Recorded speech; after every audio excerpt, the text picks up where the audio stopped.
Takahashi e eu vou apresentar um pouco para vocês o meu projeto intitulado O Papel da Proteína Prion Celular e Seu Ligante ST1 na Doença de Alzheimer. Bom, a doença de Alzheimer ela foi primeiramente caracterizada por Alois Alzheimer em 1907 e estima-se que mais de 50% dos casos de demência na população mundial sejam devidos a essa doença. Clinicamente, os pacientes com Alzheimer eles apresentam déficits na memória e uma perda progressiva da capacidade cognitiva.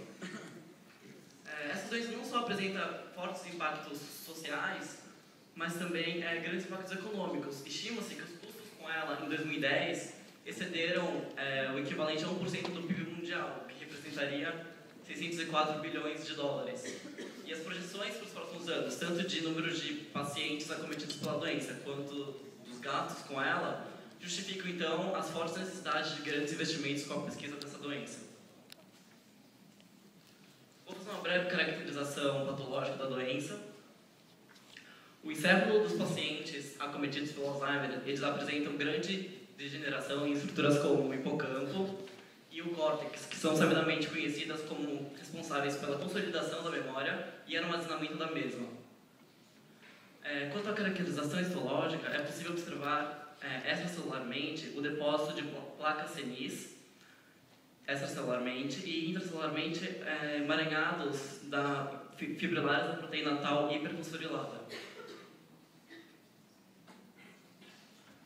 Bom, quanto aos mecanismos moleculares, a origem da doença está numa clivagem diferencial da proteína precursora de amiloide, APP, por uma beta-secretase, seguida do processamento por uma gama-secretase que origina um peptídeo ou um monômero A-beta. Esse monômero ele existe em diversas formas e a sua forma com 42 aminoácidos ela possui uma grande tendência em agregar-se, formando tanto ligômeros quanto protofibrilas e fibrilas. E atualmente propõe-se que o agente responsável pela neurotoxicidade seja de fato as formas oligoméricas desse peptídeo, e não as fibrilares como se acreditava anteriormente. E essas formas oligoméricas receberam a denominação de EDOs. Bom, nos últimos 3 anos, o panorama dessa doença vem sendo muito revolucionado a partir da descoberta da proteína prion celular como receptor de alta afinidade pelos oligômeros A-beta na superfície celular. Diversos trabalhos demonstraram com evidências tanto moleculares quanto fisiológicas que essa interação entre os EDOs e a proteína prion celular seria necessária para a neurodegeneração mediada pelos EDOs. E esses resultados são muito importantes porque eles proporcionaram para a gente um novo alvo de estudos para futuras terapias pensando na modulação do progresso dessa doença. E, de fato, estudos utilizando anticorpos anti-PRPC conseguiram bloquear essa interação entre a proteína prion e os oligômeros A-beta. Essa ilustração resume basicamente o contexto na qual a proteína prion está inserido, demonstrando então a clivagem da proteína APP, a ascensão dos oligômeros A-beta e a recepção por diversos tipos de receptores na superfície celular, incluindo o PRPC e as vias de sinalização que levam à neurodegeneração que ainda não são conhecidas. Vou falar um pouco da proteína prion celular. Ela é um receptor da superfície da membrana, ancorada por glicosil de fosfato inositol. E essas funções biológicas vêm sendo amplamente estudadas desde a descoberta de sua relação com as encefalopatias espongiformes transmissíveis.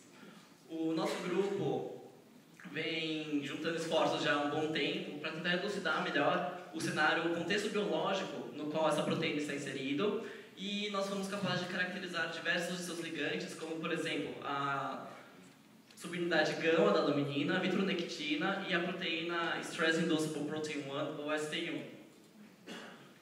A ST1 ela é uma coxaperonina que, quando secretada, ela é capaz de interagir com o PRPC e ativar diversas vias como PK e ERK, promovendo funções neurotróficas como a neuroproteção, a neuroitogênese e a formação de memória.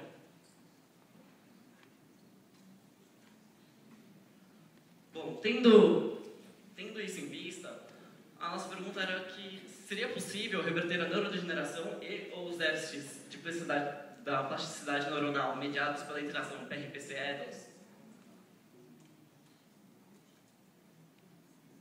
Bom, como eu comentei anteriormente, alguns estudos já utilizaram anticorpos anti-PRPC e eles foram capazes de bloquear a interação entre os oligômeros e prion, inibindo então a neurodegeneração e os prejuízos na plasticidade neuronal.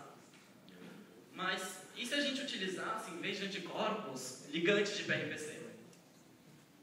Como, por exemplo, a STION, que é capaz de promover as suas funções neurotróficas e também, possivelmente, ela seria capaz de bloquear a interação entre os oligômeros, inibindo, então, os efeitos tóxicos mediados por eles. Além do fato de que esses ligantes de PRPC são também moléculas endógenas. Então, os objetivos do projeto foram avaliar o potencial de STI1 na proteção contra o dano sináptico mediado pelas formas oligoméricas do peptídeo beta em culturas de neurônios hipocampais, observar as vias de sinalização envolvidas nesse processo, como a via de ERK1-2, e iniciar os estudos em vivo com STI1 em camundongos transgênicos, modelo para a doença de Alzheimer. Então, o primeiro passo do projeto foi buscar um marcador molecular que pudesse nos informar a respeito da formação de sinapses. O marcador escolhido foi a molécula escolhida foi a sinaptofisina, que é um marcador pré-sináptico, e nós observamos que em culturas de neurônios hipocampais, quando tratadas com STI1, possuíam seus níveis de sinaptofisina aumentados, como vocês podem ver aqui nessas imagens de imunofluorescência. E a partir disso, nós realizamos curvas de concentração e temporais de tratamentos com STI1 e padronizamos os experimentos posteriores com as condições STI1 por 0,1 micromolar e por meia hora, que foram as condições que obtiveram maior nível de expressão de sinaptofisina. Bom, então, se a STI1 é capaz de aumentar os níveis de expressão de sinaptofisina, será que ela é capaz de proteger os neurônios contra os efeitos tóxicos mediados pelos EDOS? Aqui nós temos imagens de imunofluorescência com imunomarcação para sinaptofisina e a quantificação dessa fluorescência nos diversos tratamentos. Como vocês podem ver, a STI1 ela é capaz de aumentar essa expressão de sinaptofisina. As culturas, quando tratadas com EDOS por 4 horas, elas possuem essa expressão diminuída, então indicando um prejuízo na formação das sinapses. E quando nós tratamos as culturas previamente com STI1 e depois com os EDOS por 4 horas, a gente consegue resgatar esses níveis de sinaptofisina aos níveis basais do controle. Então, sim, STI1 é capaz de proteger, no que diz respeito a esses aspectos moleculares, contra os efeitos tóxicos dos EDOS. Paralelamente, nós realizamos os mesmos ensaios em culturas nocaute para prion, ou seja, em culturas que não expressam a proteína prion celular, e nenhum dos tratamentos conseguiu alterar os níveis de expressão de sinaptofisina, indicando então que tanto o efeito neurotrófico da STI1 quanto o efeito neurodegenerativo dos EDOS é mediado pela proteína prion celular. Bom, a próxima etapa do projeto foi avaliar a ligação desses oligômeros na superfície celular. Para isso, nós realizamos experimentos com as condições EDOS por 1 e 4 horas e STI1 mais EDOS também por 1 e 4 horas, tanto em culturas nocautes quanto em culturas selvagens. A primeira coisa que a gente consegue observar aqui é que, de fato, as culturas selvagens, ou seja, que expressam PRPC, elas possuem níveis ligação maior dos oligômeros na superfície celular do que as culturas nocaute para PRPC, indicando mais uma vez que a proteína prion é de fato um receptor muito importante na superfície celular para esses oligômeros. E, entretanto, como nós havíamos, as culturas tratadas com STI1 e EDOS não obtiveram níveis menores de ligação na superfície celular quando comparado com as culturas tratadas somente com EDOS como nós esperávamos. Então, para isso, nós tentamos levantar algumas hipóteses do porquê isso poderia estar acontecendo. A primeira delas seria de que, de fato, a STI1 não compete pela ligação com os oligômeros, pela ligação em PRPC.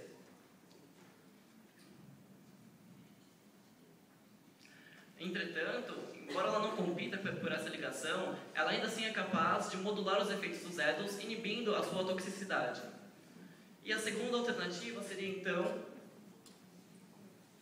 que a STI1 compete pela ligação com os oligômeros em PRPC, só que como na superfície celular existem outros receptores para os oligômeros que não PRPC, e PRPC é de fato o receptor com maior afinidade pelos oligômeros, uma vez que a STI1 está ligada a PRPC, ela poderia bloquear a interação dos oligômeros com o PRPC, o que deixaria mais oligômeros disponíveis para interagir com os outros receptores, justificando então o fato de nós não conseguirmos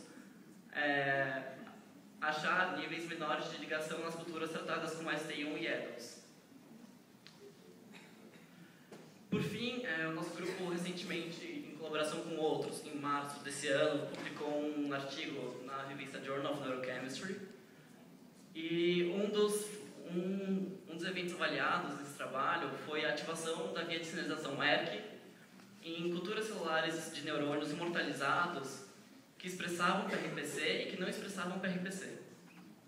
Como foi possível observar, o tratamento dessas culturas com os oligômeros por meio minuto, 5 e 10, foi capaz de ativar essa via de uma maneira dependente de PRPC, já que nas culturas que não expressavam PRPC não houve nenhuma diferença. E agora a gente está tentando verificar se esse evento também ocorre em neurônios hipocampais, e ao que tudo indica, sim, em neurônios hipocampais a ativação de ERK mediada por EDOs, e também ela estaria ocorrendo de uma maneira dependente de PRPC. As perspectivas do projeto são verificar as alterações causadas pelo tratamento com outros ligantes de PRPC, como a laminina, determinar o papel de inibidores dos receptores glutamatérgicos e nicotínicos que transduzem sinal a partir dos complexos PRPC-laminina e PRPC-STI1, identificar os possíveis vias de sinalização envolvida, estabelecer os estudos em vivo usando camundongos transgênicos modelos de Alzheimer. Queria agradecer à nossa equipe do laboratório, ao professor Sérgio Ferreira da Universidade Federal do Rio de Janeiro e ao Marco Prado no Canadá. Muito obrigado.